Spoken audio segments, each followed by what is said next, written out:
मध्य प्रदेश की राजधानी भोपाल में ग्लोबल इन्वेस्टर समिट होने जा रही है। दावा है कि देश ही नहीं बल्कि विदेश के भी उद्योगपति मध्य प्रदेश में इन्वेस्ट करें, इसलिए ये इन्वेस्टर समिट होने जा रही है। लेकिन मध्य प्रदेश से जुड़े ही उद्योगपति इसको लेकर सवाल उठा रहे हैं।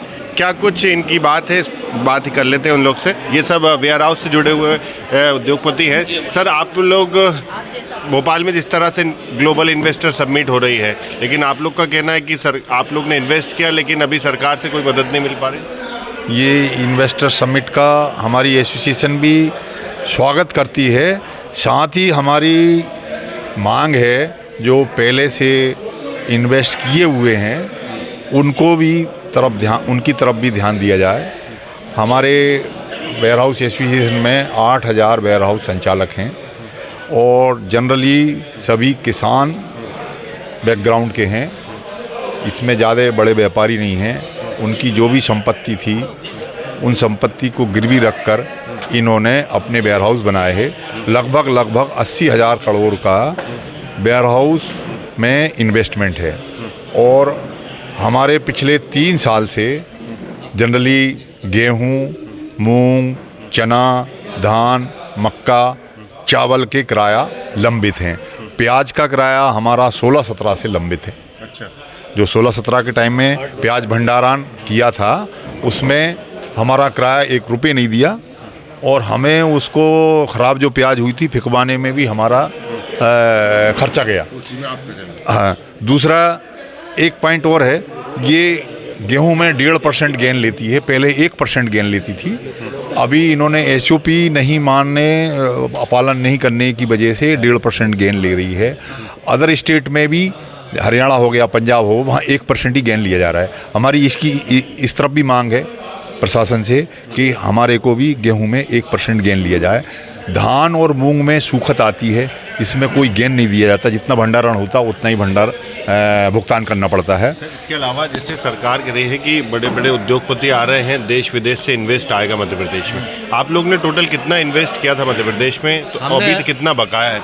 हमने 80,000 करोड़ रुपए इन्वेस्ट करके हमारे गोदामों का निर्माण किया है और लगातार हमारी लागत लग रही है। किराया नहीं दे रहे तो लागत तो हमारी जेब से लग रही है। खर्चे तो जारी हैं, हमारे खर्चे तो रुक नहीं रहे हैं और बैंकों की किस्तें नहीं चुकाने के कारण डेली पेपर में छप रहा है कि कोई वेयर हाउस नीलाम हो रहा है। हम कई बार सरकार से बोल चुके हैं लेकिन सरकार बिल्कुल भी ध्यान नहीं दे रही है इस विषय पे। अच्छा, आप लोग ने सरकार से बातचीत की तो क्या आश्वासन दिया गया, क्या कुछ बातचीत हुई? बहुत जल्द आपके किराए का भुगतान करा रहे हैं। मुख्यमंत्री जी जैसे ही आए थे उसी समय हम प्रथम बार उनसे मिले थे, फिर उसके बाद दोबारा मिले, तिबारा मिले, खाद्य मंत्री जी से 3-4 बार मिले, प्रमुख सचिव से 3-4 बार मिले, एमडी से कईयों बार मिले, 3-4 एमडी बदल गए। सबकी जानकारी में ये चीज़ है कि किराए का भुगतान करना है। मतलब अधिकारी बदल गए, मंत्री बदल गए, आप लोग की समस्या नहीं बदल पा रही अभी तक वहीं की है। MPWLC में एमडी हैं, 3 एमडी बदल चुके हैं। हर 4 महीने 5 महीने में एमडी चेंज हो जाते हैं। अभी जो एमडी बने हैं वो नान और वेयर हाउसिंग के मिला के सेम एमडी हैं। तो हो सकता है कि अभी कुछ हम लोग मिले थे परसों के दिन, हमने उनको पूरा अवगत कराया। अब हो सकता है कुछ वो इनिशिएटिव ले और उन्होंने हमसे कमिटमेंट करा था कि 31 मार्च से पहले कुछ न कुछ हम आपको फंड रिलीज करवाएंगे। आपका कहाँ है वेयर हाउस? हमारे वेयर हाउस हैं बरेली, बाड़ी, उदयपुरा, सब जगह वेयर हाउस है। मैं आपको सिर्फ इतना बताना चाह रहा हूँ कि 2021 में एक इन्वेस्टर समिट हुई थी, उसमें हम लोगों को इनवाइट करा कि आप आइए यहाँ पे वेयर हाउसिंग में इन्वेस्ट करिए, क्योंकि एमपी में वेयर हाउस की बहुत रिक्वायरमेंट है।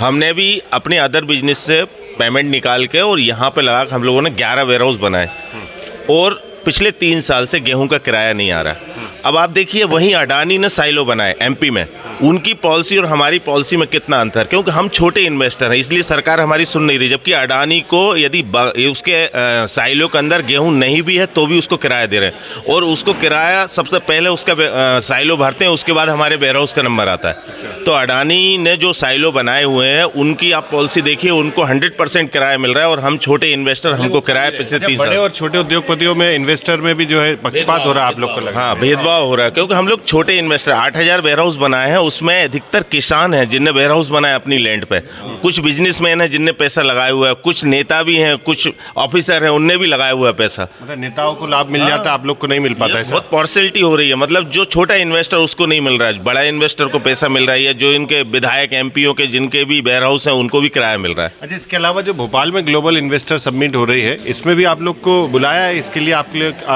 आमंत्रण आया? नहीं, ऐसा कोई इनविटेशन नहीं है हमारे पास। इस बार जो हमारी वेयर हाउसिंग में बात हुई थी, हर बार वो बुलाते थे, इस बार नहीं बुलाया। उन्होंने कहा हमारे पास ऑलरेडी इतने वेयर हाउस है, यदि कोई इंडस्ट्री आती है तो इतने सारे वेयर हाउस रखेगी कहीं ना कहीं, मतलब हम लोग ऐसे छोड़ दिया है। उन्होंने कहा भाई अब तो तुमने बना लिया, अब तुमको कोई प्राइवेट इन्वेस्टर आएगा तो रख लेगा, नहीं तो खाली पड़ा है। हमारे रनिंग खर्चे 50-60 हज़ार रुपये महीने लगे हुए हैं, और आपको मैं बताऊं एक वेयर हाउस में 5 से 6 कर्मचारी परमानेंट होते हैं, तो 8,000 वेयर हाउस इंटू 5-6 कर्मचारी परमानेंट, उनकी नौकरी पे सवाल आ गया। दूसरा, जब उपार्जन होता है तो 50-60 हमाल भी लगते हैं, तो आप सोचो कितना बड़ा मतलब कितने लोग इफेक्टेड हैं इस वेयर हाउस के बिजनेस से। अभी देखें हम कि जो आप लोग के वेयर हाउस हैं, जितना बकाया है सरकार पर, तो अभी ऐसा लग पा रहा है कि आपको कि जो आपका बकाया है वो पैसा साफ बोल दिया, यदि इस बार वो हमारा किराया नहीं देंगे ना, हम कोई भी सेंटर नहीं बनाएंगे, गेहूँ हम किसी को भी रखने को नहीं देंगे। एसोसिएशन ने हमारी साफ बोल दिया है, इस बार हम सेंटर किसी का नहीं बनाएंगे, इस बार गेहूं नहीं रखेंगे हम लोग, क्योंकि हमें रखने से फायदा क्या है। अच्छा, हाँ बिल्कुल। ये वो इन्वेस्टर हैं जिन्होंने मध्य प्रदेश में हुई इन्वेस्टर समिट में शामिल हुए थे और मध्य प्रदेश में इन्वेस्ट किया, और यहाँ पर इन्होंने वेयर हाउस बनाए। लेकिन अब इनका कहना है कि सरकार उनका बकाया पैसा भी नहीं दे रही है, जो उसमें सामान रखे जाते हैं, चाहे वो गेहूं हो या अन्य अनाज हो या कोई भी दूसरी चीज़ें, उसका भी इनको सही समय पर पैसा नहीं मिल पा रहा है। बल्कि इन्होंने जो इन्वेस्ट किया है उसके भी अभी तक पैसे वापस नहीं निकल पा रहे हैं, जिससे इन्हें काफ़ी परेशानियों का सामना करना पड़ रहा है। बल्कि सरकार की ओर से इन्हें अभी कोई ठोस आश्वासन भी नहीं मिला है। TV9 मध्य प्रदेश छत्तीसगढ़ के लिए आमिर खान।